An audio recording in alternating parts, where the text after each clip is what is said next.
वो क्रिश्चियन जो रात को सोता है कभी जीत नहीं सकता, याद रखना। वो मसीही जो रात को सोता है वो कभी जीत नहीं सकता, याद रखना। अगर आप सारी रात सोते हैं तो आप जीत नहीं सकते। शैतान के लोग रात को जागते हैं 12 बजे के बाद। जितनी दुष्ट आत्माएं आप पे भेजी जाती है 12 बजे के बाद भेजी जाती है, और आप सोते हैं रात को, तो आप ये सोचते हैं कि आप जीत जाएंगे। आपका युद्ध शैतान के साथ है, शैतान के साथ है, आपकी लड़ाई शैतान के साथ है। आपको ये देखना है कि आप कितने लोग दौड़ देखते हैं, जब दौड़ते हैं, जब बड़ी दौड़, मैराथन जिसे बोलते हैं, लंबी दौड़ बोलते हैं। कुछ लोग दौड़ते हैं धीरे धीरे से शुरू करते हैं लंबी दौड़, कुछ लोग तेज दौड़ के जल्दी आगे पहुंच जाते हैं आशीष के, लेकिन तेज दौड़ने के बाद वो स्लो हो जाते हैं। लेकिन जो धीरे धीरे दौड़ रहा है वो अपनी आशीष को ले लेता है। मतलब धीरे दौड़ना नहीं, मतलब ये कि दौड़ में कभी भी कंसंट्रेशन को खराब नहीं करना है, चाहे आप आगे हैं चाहे आप पीछे हैं। अपने फोकस को आपने नहीं छोड़ना है। कितनों को समझ आ रही मेरी बात? चाहे आप अपनी आशीष से करीब पहुंच चुके हैं, आपको नहीं पता शैतान क्या सोच रहे हैं। आपको तब तक दौड़ना है जब तक आप उस आशीष को लेके रिसीव नहीं कर जाते। आमीन। ऐसा अनुग्रह परमेश्वर आपकी जिंदगी में दे आज यीशु मसीह के नाम में। हर एक क्रिश्चियन जो रात को सोता है वो जयवंत जीवन नहीं जी सकता। अगर आप बाइबल से मैं आपको प्रूफ कर दूंगा ये बात। जब भी आप यीशु मसीह को प्रार्थना करते देखेंगे, सारी रात यीशु मसीह को प्रार्थना करते आप देखेंगे। जब भी आप रात को देखेंगे परमेश्वर को प्रार्थना करते आप देखेंगे हमेशा के लिए। वो डेविल, वो दुष्ट आत्माएं जिनको लोग इस्तेमाल करते हैं भेजने के लिए, वो रात को अटैक करती हैं आपकी जिंदगी में, और आप रात को ज्यादातर सोए रहते हैं। अगर रात को 2 घंटे आपकी प्रार्थना नहीं है तो आप मुश्किल में हैं। आपको रात को आपकी आंखें खुली होनी चाहिए। अगर आप एक्टिव क्रिश्चियन है, अगर आप एक्टिव मसीही लोग हैं, तब शैतान आपसे डरेगा। मैं आपको बता रहा हूं, वो लोग जो दुष्ट आत्माओं को इस्तेमाल करते हैं, लेकिन आपको दूत दिए गए स्वर्गदूत, आप दूतों का इस्तेमाल नहीं करते क्योंकि आपके पास गैर भाषा नहीं है। आपको लगता है ये गैर भाषा पुरानी बात है, आपको लगता है ये बुद्धिमानी की बात नहीं, इसीलिए आपने पी नहीं, आपने देखा नहीं, आपको मिला नहीं। आपने फाइट करनी है। परमेश्वर को कंप्लेंट करने वाले या शिकायत करने वाले लोग पसंद नहीं है। कितनों को समझ आ रही मेरी बात? परमेश्वर नहीं चाहता आप शिकायत करें, वो चाहता आप घुटनों पे लड़े और जीते यीशु मसीह के नाम में। चीजों ने कहा परमेश्वर हमें बचा, हम नाश नहीं होते, हमारी चिंता नहीं है, परमेश्वर हम नाश हो रहे हैं, हम नाश हो रहे हैं, हमें बचा। परमेश्वर ने कहा, परमेश्वर ने उठे, बाइबल में लिखा परमेश्वर ने कहा आंधी को शांत रहे और थम जा। लिखा जैसे परमेश्वर ने बोला शांत रहे और थम जा, वैसे ही हुआ उनकी जिंदगी में। परमेश्वर ने अपने चेलों से कहा तुम अब तक क्यों डरते हो, तुम्हें अब तक क्यों विश्वास नहीं, यानी तूने मुझे इस टाइम क्यों पुकारा अविश्वास के साथ। परमेश्वर को यह दिक्कत नहीं थी कि उन्होंने उसे पुकारा, दिक्कत यह थी कि डर के साथ उसे पुकार रहे थे। परमेश्वर का डर के साथ मुझे मत पुकार, जो मेरे पास है वो तेरे पास है। अगर तू बोलेगा शांत रहे और थम जा, तो वही रिजल्ट देखेगा जो मैं देख रहा हूं। कंप्लेंट मत करो परमेश्वर को, बी अ फाइटर। आप लड़ेंगे और जीतेंगे, मैं आपको बता रहा हूं। लड़ना आपकी जिम्मेवारी है। मैं अपने प्रेयर रूम में केवल परमेश्वर को एक बात बोलता हूं कि परमेश्वर मेरा हिस्सा कंप्लीट हो गया, अब आपका शुरू है। तब जब मैं इतनी बात बोलता हूं, सच में मेरे दिल को पता होता है कि मेरा हिस्सा अब कंप्लीट है, मैं लड़ चुका हूं। 3 दिन में मैंने बड़े रिजल्ट देखे हैं अपनी जिंदगी में, 3 दिन में। हालेलुया। आज लोगों को पता नहीं कि परमेश्वर का वचन उनके जीवन में प्रैक्टिकल नॉलेज नहीं है, बाइबल की गहराई उनकी जिंदगी में प्रैक्टिकली नहीं, इसीलिए वो हमेशा या तो ओवर स्पिरिचुअल है या बिल्कुल स्पिरिचुअल नहीं। आपको बैलेंस रहना है अगर आप परमेश्वर के उन चीजों का आनंद अपनी जिंदगी में लेना चाहते हैं। आमीन। जो दुष्ट आत्माएं रात को आप पे अटैक करने के लिए आती है और आप सो रहे होते हैं हमेशा के लिए, आपने फाइटर बनना है और जीतना है, लड़ना है अपने परिवार के लिए, लड़ना है अपनी कलीसिया के लिए, अपने लोगों के लिए, अपने आत्मिक जीवन के लिए। अगर आप लड़ेंगे नहीं तो जीतेंगे नहीं। बाइबल में लिखा हुआ है हिजकिय्याह लड़ा अपनी उम्र के लिए और 15 साल उसने उम्र को और पाया। मूसा लड़ा अपने लोगों के लिए और लोगों को कनान दिखाया, देर चाहे जल्दी से वो लोगों के ऊपर था। परमेश्वर चाहता हम लड़े, कंप्लेंट ना करें, शिकायत ना करें और सिर्फ लड़ें।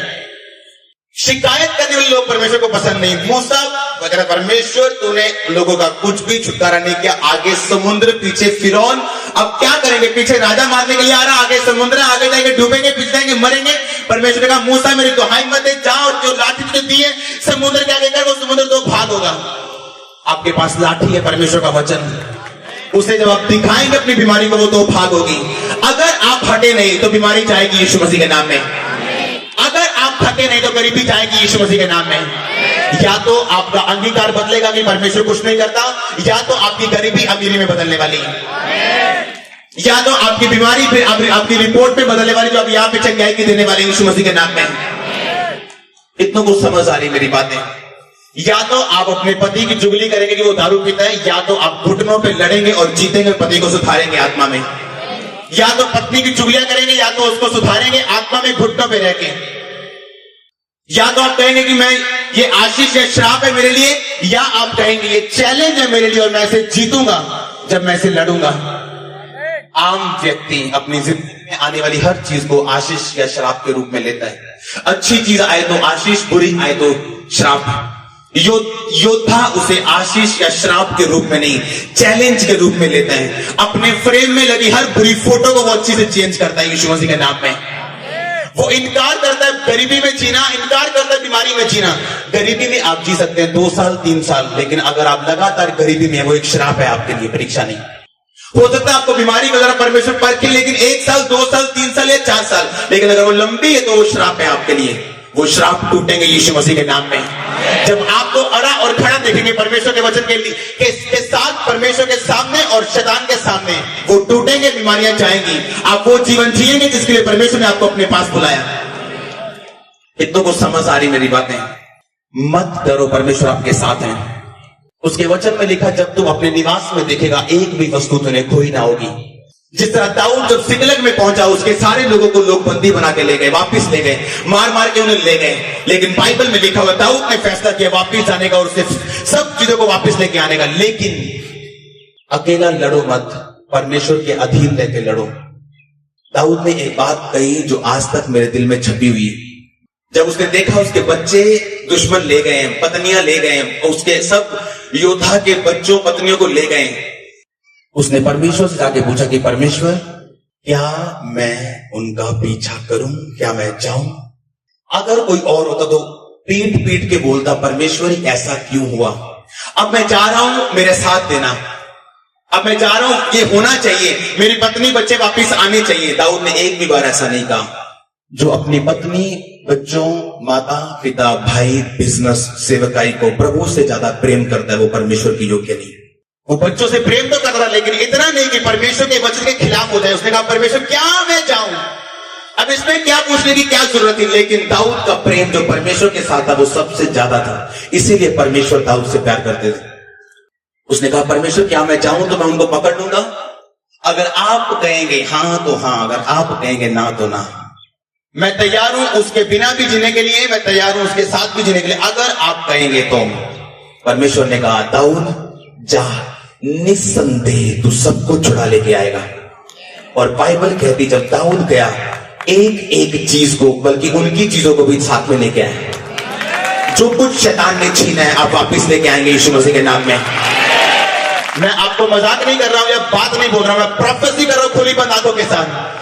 जो कुछ शैतान ने छीना है, आप उसे वापस लेके आएंगे यीशु मसीह के नाम में। हालेलुया। अगर कलीसिया कंप्लेंट ना करें, शिकायत ना करें, परमेश्वर के सामने शिकायत के साथ मत जाए कि ऐसा क्यों या वैसा क्यों या ऐसा क्यों या ये क्यों या वो क्यों, और अपनी सिर्फ प्रार्थना को परमेश्वर के सामने रखें, तब तक लड़े जब तक वो जीते ना, तो आपकी जीत सुनिश्चित है यीशु मसीह के नाम में। वो चंगा करे ना करे वो मेरा परमेश्वर है, ब्लेस करे ना करे वो मेरा परमेश्वर है, मेरे लोगों को छुड़ाए या ना छुड़ाए वो मेरा परमेश्वर है, लेकिन उसकी सामर्थ के लिए कुछ भी असंभव नहीं है। जिनकी सोच ऐसी है, चंगाई उनकी है यीशु मसीह के नाम में। जिनकी सोच ऐसी है, वो बंधन में कभी नहीं रहेंगे, गरीब में कभी नहीं रहेंगे। आमीन। आपको प्रैक्टिकल बनना है परमेश्वर में। आपको वचन सुनना ही नहीं, वचन पे चलना ही। आपको वचन पे चलना है। अगर आप वचन पे चलेंगे तो आप फल लेके आएंगे। हालेलुया। अगर आप फाइट करेंगे, अगर आप लड़ेंगे आत्मा में, प्रार्थना में, तो आप जीतेंगे। अगर आप गैर भाषा में प्रार्थना करेंगे, आप जीतेंगे। गैर भाषा में अगर आप प्रार्थना करेंगे, आप स्वर्गदूतों को एक्टिवेट कर देंगे। जो चीजें आपको नहीं पता आपको चाहिए, या जो दुश्मन प्लानिंग कर रहा है आपको नहीं पता वो प्लानिंग कर रहा है, लेकिन अब आप गैर भाषा में बोलेंगे, आप उन दूतों को भेजेंगे वहां पे उनकी प्लानिंग को नाश करने के लिए। दूसरे लोग जो जादू टोना करने वाले लोग वो दुष्ट आत्माओं को भेजते हैं, आप नहीं जाते खुद। आपके पास ताकत है लेकिन आप इस्तेमाल नहीं करते। इसीलिए कलीसिया कंप्लेंट करती है, मुझ पे जादू टोना हो रहा है, मुझ पे बीमारी आ रही, अटैक पे अटैक हो रहे हैं, मैं दुखी बहुत हूं, मैं निराशा में बहुत हूं। रोना बेचारे मत बनो, लड़ो और जीतो यीशु मसीह के नाम में। बेचारे मत बनो। जब आपको शैतान रोते हुए देखता है, आपको बार बार रुलाता है, उसको पता है अगर वो आपको एक ही दुख बार बार दे, अगर आपके दुख का कोई इलाज ना हो, आप वापिस आ जाएंगे परमेश्वर के वचन से, आपका दुख कभी दूर नहीं होगा। परमेश्वर का जवाब उन लोगों के लिए बिल्कुल भी नहीं है जो किसी जल्दी में, उसका जवाब उन लोगों के लिए जिन्होंने फैसला कर लिया सदा अपना संबंध परमेश्वर के साथ जोड़ने का, वो आशीषित करे या ना करे। तब आप अपने निवास में, अपनी बॉडी में, अपनी कलीसिया में, अपने जीवन में देखेंगे कि कोई भी वस्तु आपने खोई नहीं। आप देखेंगे जो चीज आपने आत्मा में देखी थी, एक्यूरेटली, एग्जैक्टली वो आपके सामने है।